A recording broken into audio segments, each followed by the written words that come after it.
नाही, तशा पद्धतीचा कोणतीही माफी, युक्तिवाद झाला पण तशा पद्धतीची कोणतीही माफी मागितलेली नाही आहे आरोपींनी. नाही, ते दिशाभूल करण्याचा प्रयत्न आहे तो. आणि आज आम्ही ॲफिडेव्हिट दिलेला आहे इंद्रजित सरांनी. तर जो बेल ॲप्लिकेशनमध्ये इंद्रजित सरांवर आरोप केलेले आहेत की त्यांच्यावर गुन्हा दाखल आहे आणि त्यांना अटक झाली होती, तर त्याबद्दल ती चुकीची माहिती आहे म्हणून इंद्रजित सरांनी आज ॲफिडेव्हिट कोर्टामध्ये दाखल केलेलं आहे. हो, त्याच संदर्भात आम्ही पहिला ॲफिडेव्हिट दिलेला आहे आज कोर्टामध्ये की त्यांनी खोटी माहिती बेल ॲप्लिकेशनमध्ये दाखल केली की इंद्रजित सरांवर गुन्हा दाखल आहे आणि त्यामध्ये त्यांना अटकही झाली होती.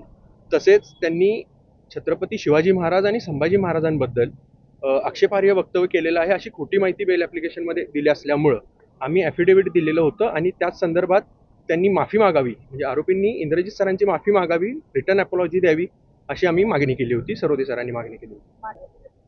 हो, त्यांच्या सह्यांमध्ये व्हरायन्स आलेला आहे, वेगवेगळ्या सह्या दिसतात तिथं आणि त्याबद्दल पण तपास व्हावा आणि कोर्टानं त्यामध्ये लक्ष घालावं असं सरोदे सरांनी सांगितलं होतं आणि त्या सह्यांसाठी पण तपास पूर्ण झालेला नाही आहे आणि आमचं पहिल्यापासून म्हणणं आहे, सरोदे सरांनी सुद्धा सांगितलं आणि सरकारी पक्षानं पण सांगितलेलं आहे, तपास अजून अपूर्ण आहे, तपास पूर्ण झालेला नाही आहे.